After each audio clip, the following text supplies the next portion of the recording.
Hi everyone.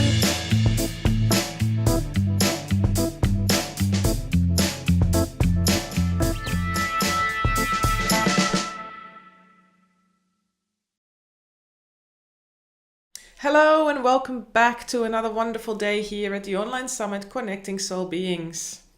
Today I'd love to introduce you to Ruth Hatten. Ruth is from Queensland, Australia, and she is an animal lover, spiritually growing. She is an animal naturopath, a Reiki healer, and a lawyer. So she is sharing today how we can help our animals from a natural way, how we can help them with natural foods, and what a plant-based diet does for us in terms of having a better connection soul to soul with the animals as well. I'm sure you're going to enjoy this conversation. So grab yourself a cup of tea or coffee and enjoy it. Thank you, Ruth. So wonderful to have you here. Thank you, Bianca. It's lovely to be here. Awesome.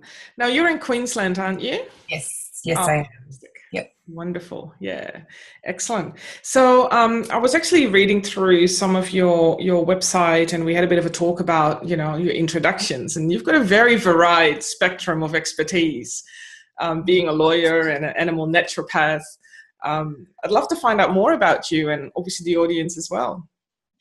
Yeah, so it's I do. There's quite a few things that I do, but the one thing, some of law as well, because I am about to start again doing some more animal law work. But mainly my legal experience is in construction law, which is totally unrelated to the work that I do in my businesses, which is not really work. But the common thread between the things that I do, with the exception of being a construction lawyer, is my love for animals. And essentially I wanted to create a career, a life where where the focus would be animals. So not only then would my personal life be focused around animals through, who I spend my time with, who I live with, and what I eat and things like that, but also from a more working day perspective, how do I bring the animals into that? And so I love health, I love nature, and so all of these things were ideas that were floating around my brain when I was like, you know what, I don't want to be a lawyer for the rest of my life. Whereas I want to find something that I could do for the rest of my life, and therefore it needs to involve animals. And so through my love of animals, through my love of nature, through my love of good, healthy, health-promoting food, I stumbled, with the assistance of my mother, across animal naturopathy. And I was like, yeah, I want to do that. I want to help the animals who we share our lives with. And it allows me to tap into my love for nature and for health, because my approach is 100% natural approach for the health and wellness of animals. And then from the vegan, the plant-based side of things that I'm also very passionate about, I created through people continuing to say to me, why don't you make a business out of helping people eat vegan? And I'm like, yeah, but there's so much stuff on the internet. Like, people can just research and find it themselves, right? Yeah. But then, time after time after time of people saying to me, you should really do this use this as a business model kind of thing. I was like, you know what? I'd already started Sahaja Animal Healing, which is my animal naturopathy business. So I'd already learned a lot of things through that process. And I was like, you know what? I'm just going to start it. I'm just going to start a plant-based coaching business. At that point, I was, I'd been eating a plant-based diet for 26, 27 years. Wow. So I was, and working with a lot of, because I'm so addicted to living the best life I can from a healthy perspective. I've spent a lot of time working with professionals in a lot of different fields to formulate a diet for me that gives me what I need. And so I was like, I'm just going to start it. I'm going to call it the Whole Plant Living Co., because it's not just how to eat a plant-based diet, it's how to eat a whole foods plant-based Mm. diet. And I didn't call it vegan because I didn't want to limit my my access to people, because as far as I'm concerned, the more people, even if they just reduce their meat consumption, of course I would love the whole world to be vegan. You know, Mm. that's my Mm. dream. Yeah, we all do. Yeah, but it's like, if I can help someone, if they just want to reduce it by, 20%, I want to be able to help them with Mhm. that. I'm not going to be I'm not going to be able to help them with that if I only do vegan coaching. Yeah. And so I didn't want to restrict it to that niche. So yeah, and as I said, it's all about helping animals, and with plant-based coaching, it provides me with that the means of indirectly assisting animals. So whereas the animal naturopathy helps me with the direct interaction, direct assistance to the animals that Mhm. we surround ourselves with in our homes. Yeah, fantastic. Wow, wonderful. Yeah, I so agree with you as well. I mean, promoting the plant-based focus is so important, Mm. from every level. Yeah. And I've experienced that personally as well. It's just so amazing to understand what the positive sides of that is, not Mm. just for us, but also for the animals. Yeah. So that's amazing. And yeah, I mean, we've seen your cat tail coming past the camera before Yeah. when we were chatting, so it's really amazing to have them in the room as well. So Sleeping that's in my intro wonderful. at the moment. I'm trying to sleep. Yeah, so fantastic. Now, what I would love to find out from you is plant-based living and um, the naturopathy that you apply. Because I'm Mm. assuming that you don't just apply that for the animals, you also work that for yourself and for For the myself, yes. I'm yeah, not a human naturopath. yeah, yeah. But for myself, I use, naturopathic principles for my own health. Mm, mm. Um, and so that my knowledge of that has helped me through the learning, the studying, and the progression of my business as an animal naturopath, because I already had that solid grounding from the human perspective, Yes, not yes. from studies, well, not from formal studies, but from my own. I'm a keen, mad researcher. Yeah. And I spent a lot of time going, what about this food? And what are its benefits? And what about this new product? And reading labels. I'm like, you know what? That's marketed as healthy, but it's crap. Yes. So yeah, Oh, yeah. there's definitely that linkage there. There's just a difference between what I eat and what Mm. I recommend animals eat. Yes. Yeah, exactly. Exactly. And I would love to tap into that a little bit later as well around the animal, focus and the animal foods and things like that as well, because that's a massive, big area that there's quite a bit of confusion around, I've experienced. Yeah. Um, but my question was leading up to is how does plant-based foods and naturopathy, how will that help us to have a better learning around everything that's to do with energy work and being more connected to nature and be more connected to ourselves, and also for us, being so passionate about animals too, how that helps our connection with animals. So in your experience, how does that tie in together? Yeah. I mean, for me, I started to stop eating animals when I was 11. Mm-hmm. So my perspective is often different to someone who, say, stops eating animals when they're 40, right? Mm-hmm. But I found, as a little girl, I always loved animals, had a great connection with them. Still to this day, I prefer to spend my time with animals than humans. Animals are a lot. I know. I'm sorry, people. I love you too.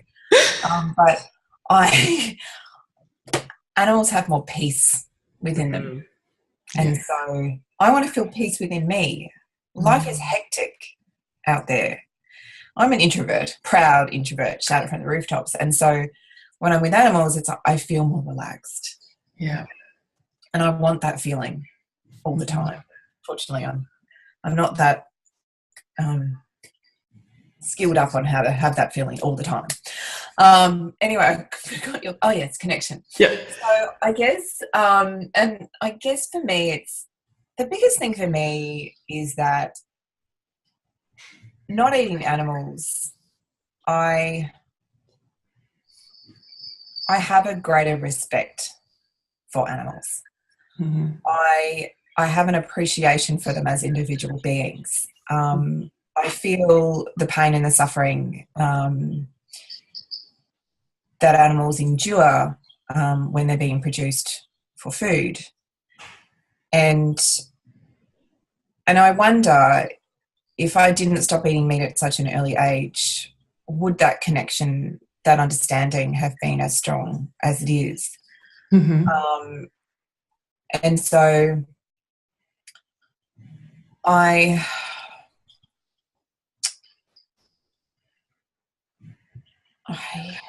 it's a hard question to answer because it's quite, it's a philosophical question.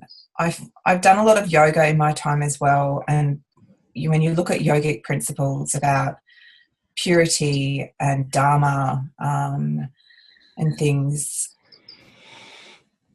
the suffering that is in the meat, because the animals suffered as a result of getting that meat from them, the transference of that suffering through to the end product, the stress, if you want to look at it from a scientific perspective, the stress hormones, and whether they're still there when the person sits down and eats the meat.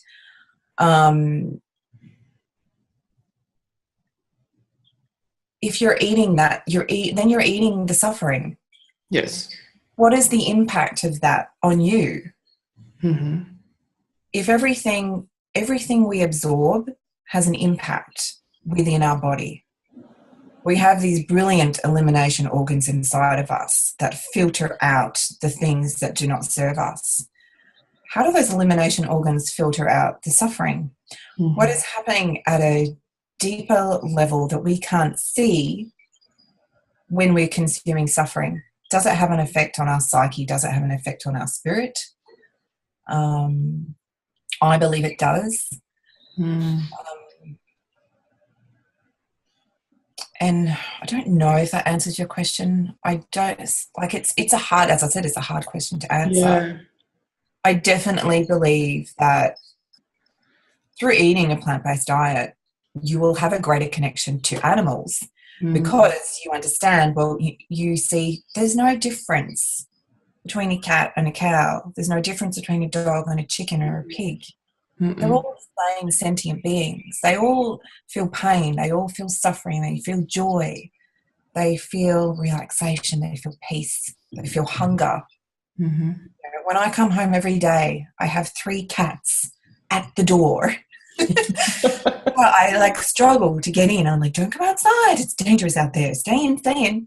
And I've got to, come in and take turns with greeting them all. And that's not just about, oh, they're hungry, they can't wait to have dinner. That's part of it, because they know when mum comes home at night, the first thing she does is feeds them. Of course. Of course. Because, I am responsible for them. I don't want them to feel hungry. There's nothing worse than feeling hungry. I get chronic hangries, right? And so I worry that my animals will feel the same. And that's, I can never say this word, anthropomorphism. But you know what? Yeah, it is. So what? It's the reality. They feel hunger. They feel excitement when I walk through the door. Like, my youngest cat purrs like a tractor. Like, he's just insane how he purrs. He has the loudest purr of a cat I've ever heard. Yeah. And all he wants to do, he'll get up on the bench to be at my level. Like, the other 2 stay on the ground, so I have to go to them, and they'll scream at me to go to them. Mm-hmm. Mm-hmm. But for Elvie, he jumps up to be at my level, right? And he's like, meow, meow, meow, purr, purr, purr, and just rubs himself all over me. He's so excited, and you cannot say that animals are not sentient. Yes. Like the UK government seems to believe. And again, I would say, and sure, there's going to be meat eaters out there that have great connections to their pets. Of course they do. It's not something that's limited to the plant-based eaters. No, not at all. God, no, that would be a bit elitist and what have you. But does it mean that I have a greater respect and a greater understanding of the impacts upon are non-companion animals. Yes, I do. Mm-hmm. I definitely do. Yeah. I just can't categorically say whether that connection is because I don't eat them. Mm. You know what I mean? Yeah, yeah. No, it absolutely has an impact. I so agree. Mm. You know, and for us as empaths, it has a bigger impact as well, because we feel so much. Yeah. You know, yeah, it's amazing the level of that pain, that hurt, that trauma, that stress that we feel, and then that consumption of that. It's almost like I can't believe that people do not sense that whilst they are eating Yeah, the that's animals, right. And I right? guess, But that's just because, as spiritual beings, and we have tapped into that spiritual side of us, we really feel it at that bigger level. And I can appreciate that people that are listening to this may not necessarily understand what that could feel like, because they may not have tapped into that yet. yeah, And people that are listening that are spiritually very much, embracing all those skills and feelings and whatever they experience in that place, that they would have similar experience as well, that they can feel that. When I walk past a butcher, or I see a truck come past that goes to a butcher, that I'm already, cross my eyes. my goodness, that's, you feel that all that trauma, that stress come through. And that's why I'm always curious to learn from people like yourself, what impact it has on us as a spiritual being. Yeah. Being plant-based, living plant-based, and being really focused on helping our physical body support the energy body. And therefore we have a much better connection, so that we can be more connected to ourselves, to the soul being that we are, but we also have a much stronger soul-to-soul connection with the animals, Yeah. earth, the spirit realms, and that's where my question, I think, came from. Maybe I didn't ask it in the right way, but that's where my question came from. Yeah, no, I mean, we are all, we are all spiritual beings. Cats and dogs, cows, chickens, pigs, horses, birds, they're not robots, right? No. And it's funny because I love cows. Cows are some of my favorite animals. Yeah. And I'll go up to them and I'll say, if they appear scared, it's okay, because I'm not going to eat you. They can't understand me, but maybe they feel the energy. You know what I mean? I'm not sure, but sometimes they'll just run away anyway. Yeah. I'm like, I don't understand it. I'm not going to eat them, so they shouldn't be scared of me. But I understand it. It's like they have a fear of humans, which is good for them to have a fear of humans. There's a reason. It's reasonable to be fearful of humans, because humans eat animals. Yeah. Humans do horrible. Not all humans, but humans have the ability, and many do hurt animals in many shocking ways. And so that fear is reasonable. Yes. But yeah, and I guess from what you said, it is about understanding the spiritual connection, understanding that we are all spiritual beings, and the influence of not eating animals. Of course, it's going to give you a greater understanding. Because if people are choosing to not eat animals for the sake of animals, as opposed to health, the environment, then they already have that. They would already have that understanding that animals matter. They deserve to live their lives. They deserve to be free from suffering, free from harm. Yes. If you're a believer in God, that's a whole other conversation about, what the Bible says, because there's different translations, right? But, when humans have this belief that we are superior and therefore everything is here for us, and that's just ego. That's not the bad side of ego. That's not reality. It just isn't. And yeah,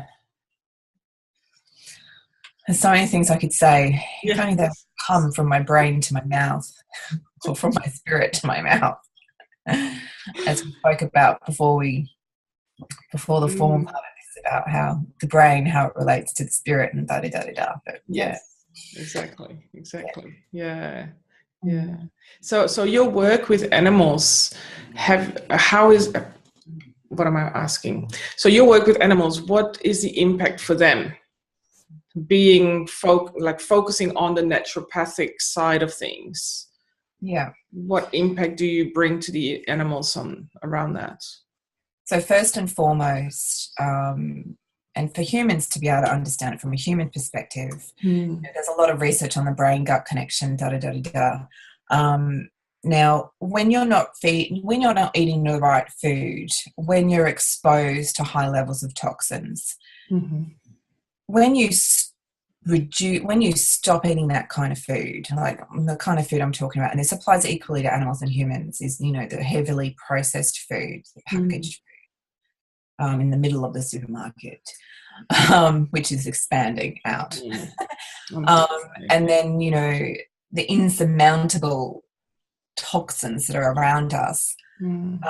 When you make a concerted effort to reduce your exposure to environmental toxins, to reduce your exposure to toxins that are in processed packaged foods, you then go, and then, like, if you do a detox, right, and you stop eating that stuff, and then you then go back and eat it, you have an instant reaction. You're like, oh wow, that doesn't feel right. You're giving your body a break. So with animals, you know, majority of animals are eating a very processed diet. They can't come and say to us, I don't feel great. I mean, if you're an animal communicator, sure, right?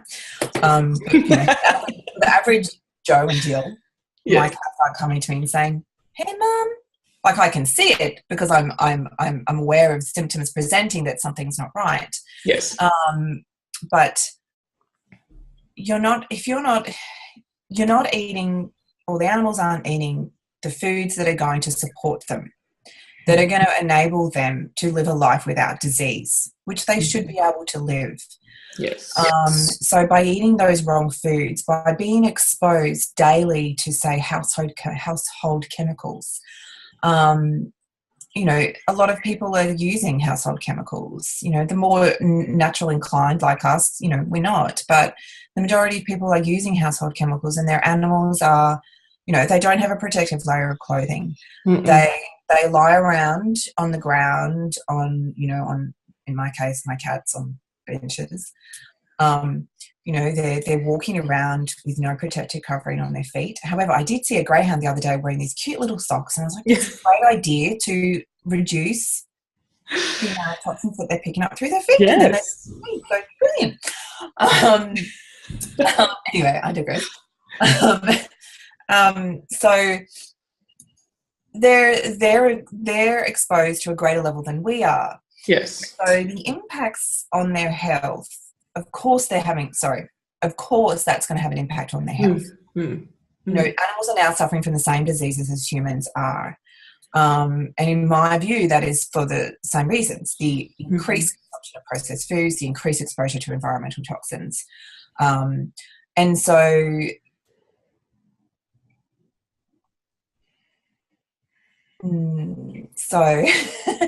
when they're, you know, also with the increased exposure, they're, you know, lying on the floor, they're licking themselves, they're self-grooming. So they're not like us, they don't have a shower. And then we're not there going and absorbing it that way. So yeah, that is all of those things combined. The processed food, the environmental toxins are going to contribute, or are more likely to contribute to disease. My approach with helping animals is, through the animal naturopathy, is to provide animals with the right kind of food, with the reduced exposure to toxins, so that they can live a life free from disease and die from old age, which we should just be dying because our bodies are starting to shut down. Yes. Not because we have cancer or heart conditions or obesity or diabetes or whatever. Mm. We're not dying because of that. We're dying because our bodies are simply shutting down. Run out. Run out. Nothing left. Exactly. We're only here for a certain Yeah. time. Yeah. So, again, I'm not sure if I answered your question because I do have a tendency to go off on a tangent. It's okay, no problem. That's hopefully that is still helpful. And I guess I do kind of remember the question in terms of using the naturopathic principles for animals. And that's essentially, there's many different aspects to animal naturopathy, the same way that there is for human naturopathy. So looking at the physical body, looking at the energetic body. So I include that in there as well. Physical body in terms of internally and externally. So what's going on inside, organ health, what's going on outside, physical structure, muscles, things like that. And applying that holistic approach, not just going, okay, well, my cat has a urinary tract infection. Let's just focus on the urinary tract. If the cat has a urinary tract infection, there's something else going on. There's an imbalance. How do we create a balance? It's not just by, okay, here, take these drugs for a urinary tract infection. But that's going to create problems in itself because you're introducing more toxins into the cat. It's about, okay, well, that's the imbalance is presenting as that symptom. So we're not going to fix that imbalance just by focusing on the symptom. We need to look at the whole animal. We need to look at, what is the animal eating? What is the animal's exercise like? Are they getting enough exercise? What's their exposure to toxins? How do they feel? Are they stressed? Are they confused? Do they have past trauma that's impacting on their health? So looking at all of those things, and then creating a treatment plan that's going to deal with each of those things. Yes. Gently, not all at once, to create more stress within the body. The healing journey is, from a natural perspective, is a slow journey, but it's a safe journey, and it's about achieving longevity. Yes, yeah, exactly. Fixing the UTI, but also fixing other things that are going on that we don't know about, because unlike humans, when we go to doctors or naturopaths, we can say, I was going to say something else like, but it doesn't matter. My poo's a bit runny. Yeah. Constipated. Or I have these really bad gut pains. Or I have this really sore shoulder pain. The cats and dogs, for the average Joe and Juleps, are kind of just like, yeah. And also because cats and dogs have to reveal based on their, instinct. They have to appear strong and hardy because, the weakest one gets attacked by the lion, right? So they have this instinctual capacity to appear healthy, to appear strong. Yeah. But they will also show signs that they're not, and it's about being able to pick up on those signs. Yeah, exactly. And it's actually quite a good learning for us too, because we are often so focused on our animals, in particular when we have companion animals, that we help them solve their physical ailments, but we don't then refer that back to us.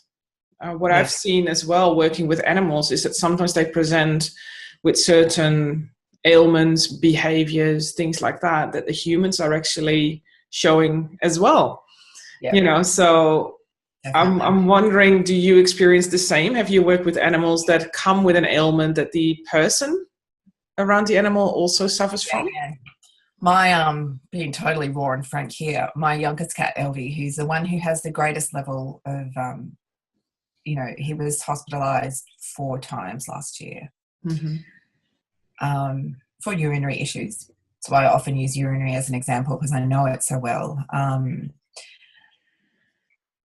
I took him to a number of vets, a couple of vets, including even a holistic vet, said, you need to feed this food, Hills Royal Canin. I'm like, no.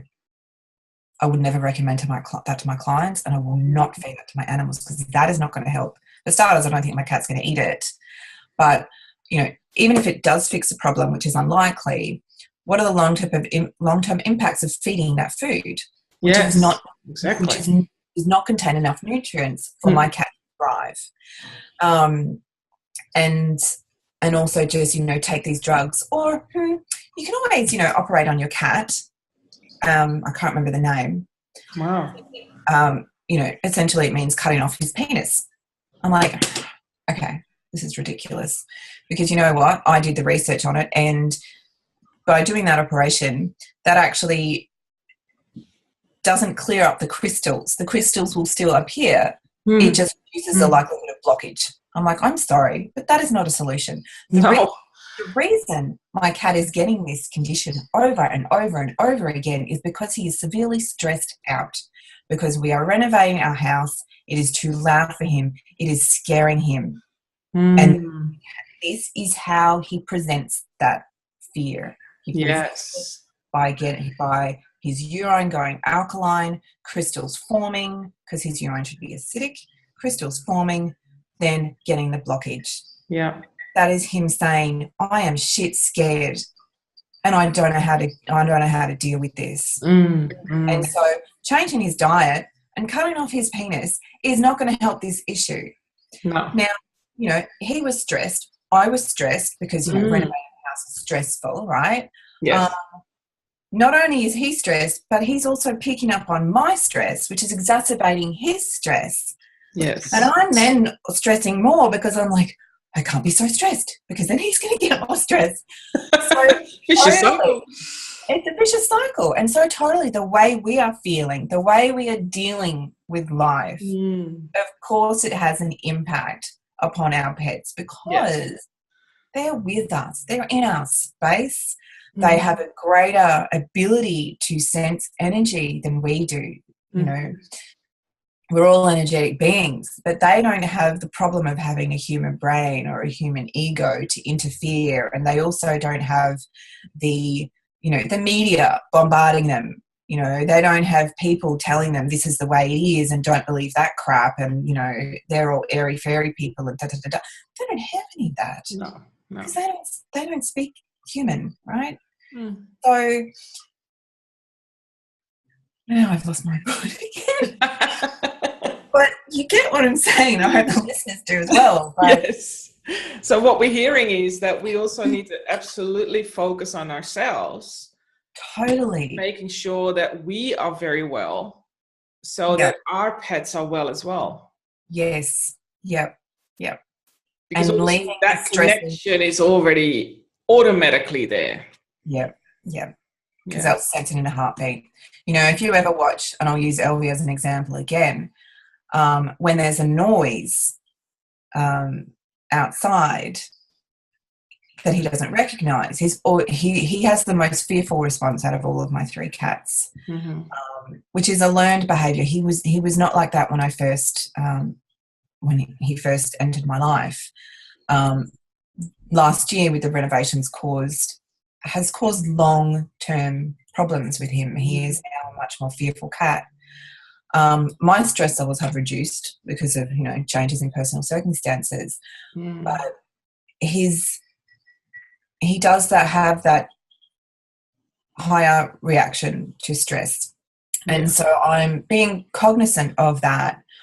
I do my very best to leave the stressors of life outside of my home. Yes. If I know there's going to be a difficult conversation that I'm having with someone, whether it's in person or on the phone, I get out of my apartment. Yes. Because if I'm having a heated conversation, he will look at me and be like, he'll just stare at me. And I'm like, it's all right, darling. And I'm like, I need to get out of this space, because he's sensing this in a way that I don't want him to. And I don't want him. He hasn't been sick since January. And that speaks volumes into the impacts of reducing the stress in my life to help him. Yes. I didn't need to change his food to Royal Canin or Hills. I didn't need to put him under the stress of having an operation that cuts off. No, exactly. Problem. What I needed to do was to reduce the stress levels in his environment. Yeah. Awesome. And there was some Wow. diet manipulation as well. Yes. So I thought, okay, how can I mimic the scientific benefits of Royal Canin and Heels, but still provide him a diet that's going to give him optimum nutrition? Mm-hmm. So Mm-hmm. I played around with, the magnesium levels, the calcium levels, all of that to make sure to reduce the ability of the crystals developing. Mm-hmm. So, whereas the average Joe who's not an animal naturopath would just take the vet's advice. Yes, absolutely. Yeah. Yeah. That Yeah. creates great concern within me about Mm. the long-term impacts of following that advice. Not Mm. just with vets, like I still take my cats to vets. Of course I do. I can't fix a broken limb. No, exactly.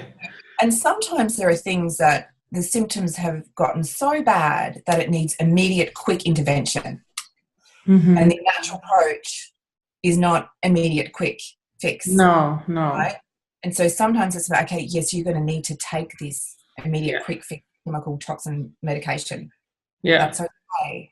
Don't stress about it, because if you stress about it, we talked about the Yeah. impact. Yes. That's okay, because you can help the body to process the toxins out without impacting on the benefit of those medications. That's right. Yes. Yeah.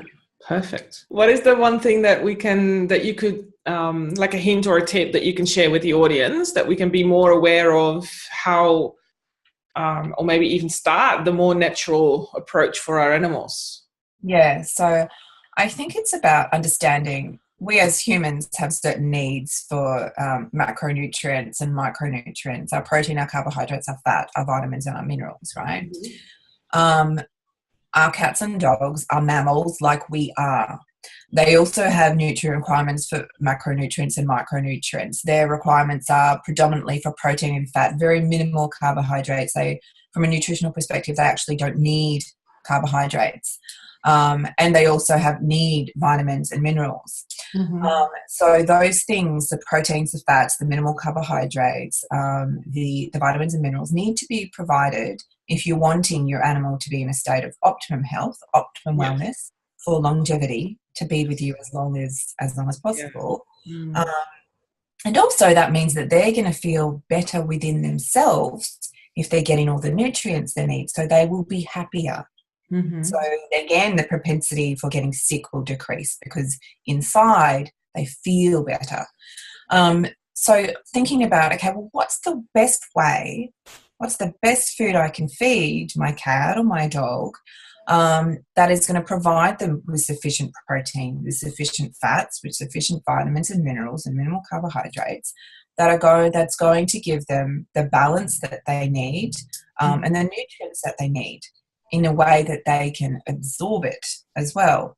So if you look at, say, dry food, which I think is the most commonly fed pet food across the globe, right? Yeah, would be. Very extremely processed. And as I always say to clients who are feeding dry food when they, book in to see me, I say, okay, if you think about the original ingredients, so the meat that's in there, the meat that's in there, the organ meats, the vegetables, the fruit, the grains that are in there. In their original state, how do you get them from that original state to this dried biscuit? It's a lot of heat. It's a lot of processing. Yes. After all of that heat and after all that, and a lot of additives put in there, additives, flavors, it's like it always, it always gets me because I'm like, why do you need to add flavor into your food? It's got the meat, it's got the fats, it's got the veggies, the fruit, the grains. It should have its own flavor. The problem is it doesn't, or the flavor has changed. Has been so highly heated and so highly processed. Yeah. The fact as well is that there is nutrient loss. And so what happens, you'll look at a food and you'll go, okay, well, as I do, looking at food labels all the time, you'll see, oh yeah, it's got all these vitamins and minerals in there. That's because legally they need to put these vitamins and minerals in there to make sure that it's balanced. And yes, those vitamins and minerals are necessary. The problem is that they will be synthetically produced. So they won't be from food, which means there's going to be a difficulty absorbing. Cats and dogs like us, we better absorb our nutrients from our food than from a synthetically created pill. Mm-hmm. And then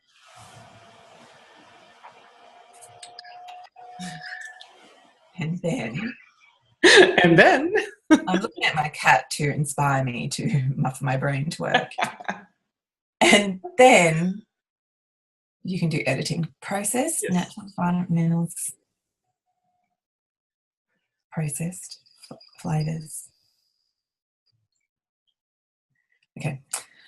And then you've also got preservatives in there and things like that. So that kind of food, your cat and dog, sure, will survive. Your cat, you may live to 15, 17, sure. There's always exceptions to the rule as well. Like it's the same person that someone can smoke till they're 90. Yes. And they never have any issue. And it's like, well, that doesn't make sense. But, you know, there's genetics that plays a part. There's, you know, what else are they doing in their life? Sometimes it's just like, wow, that's insane. The same can happen with cats and dogs. You know, a cat could be eating dry food her whole life. She doesn't have any issue. She falls down dead when she's 19. Mm-hmm. However, that would be the minimum. So to ensure that your cat or your dog has the best chance of living for as long as they can whilst feeling good and healthy, you want to feed fresh food, real food that contains naturally occurring nutrients, macronutrients and micronutrients. That kind of food, they're going to be able to absorb the nutrients from it. They're also eating something that's natural to them. Like another thing I say to clients all the time is, again, with the dry food example, when have you seen a cat and a dog, or if we use their ancestors, an African wild cat or a wolf, sitting in the wild by the fireplace cooking their food? They don't do it because their natural anatomy, and yes, there's been changes, small changes in the anatomy of cats and dogs, more so with dogs and cats, because dogs have been domesticated for a much longer period of time than cats. There has been adaptations, but not to the extent that they can absorb nutrients from a food that's been cooked to death. Yes, exactly. And it's also about the energy that's in the food, the light that's in the food. If food is dead, there's no energy, there's no light. Yeah. You want to be eating, you and your cats and dogs, I'm sure, want to be eating food that is alive. Absolutely, yes. Food that is going to bring life. Yes. Right? Not death. No. Life. And so, my biggest tip is to think about how then what kind of food is it that makes up this fresh fruit diet? And it's and food that's going to give them the nutrients that they need as well. So, and this, might not be great for the vegans who are listening or the plant-based people who are listening, but I mean, for cats as obligate carnivores, for dogs as well, this is relevant. Organ meats are nutrient powerhouses. They contain very high amounts of vitamins and minerals. For example, liver is a great source of vitamin E. Vitamin E, antioxidant, anti-aging vitamin. So really important to know that. For cats, they need taurine. They don't produce enough taurine. So they need taurine added, whereas dogs don't need taurine added. The best source of taurine for cats is from heart. Right? So it's about knowing what they need and where it comes from and making sure they're getting it in sufficient quantities. Yes.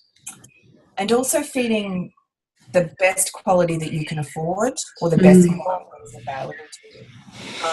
So if you can afford organic and if you can have access to organic, then it is feeding organic. The same way it's best for us to eat organic, also for our cats and dogs, because of contamination. And variety is important as well. And if you think about it, and listeners, think about it, it's like what I'm saying, it's also relevant to human health. Absolutely. Yeah, it goes both ways. The principles of nutrition, of health, are the same. Yeah. It's just about adapting it to the species needs. Yes. So cats are obligate carnivores. Dogs, there's a bit of a debate about this, but I like to refer to dogs as being carnivores with omnivorous tendencies. So there's research that shows, this research has been criticised, but it shows that dogs' DNA has changed from the wolf, that they can actually digest grains. The research doesn't go into whether grains provide them with optimum health. They don't need grains, that's for certain. So why give it? Grains is a common ingredient in pet food because it's cheap. Yeah, but it can cause all sorts of skin conditions and oh my goodness. Exactly. Terrible. Yeah. Yeah. Wow. Yeah, so fresh is best. There are a lot more pre-packaged options out there. When I work with clients, I take into consideration their budget, I take into consideration their lifestyle, and always give options for pre-packaged and also for home prepared. If they definitely know they're not going to do home prepared, then it's pre-packaged, and I recommend a certain variety of pre-packaged pet foods. Yeah, exactly. That provide them with everything they need in the best way that they're going to absorb the nutrients, and it's going to promote health rather than disease. Beautiful. Yeah. Wow, fantastic. Thank you, Ruth. It's amazing to have you here. And on behalf of the animals, I thank you so much for being an animal naturopath, because I believe that we need more people like you around the earth to help animals from a natural perspective. Yeah. So thank you so much. It's been wonderful. Thank you very much, Bianca. Awesome. It's been a pleasure.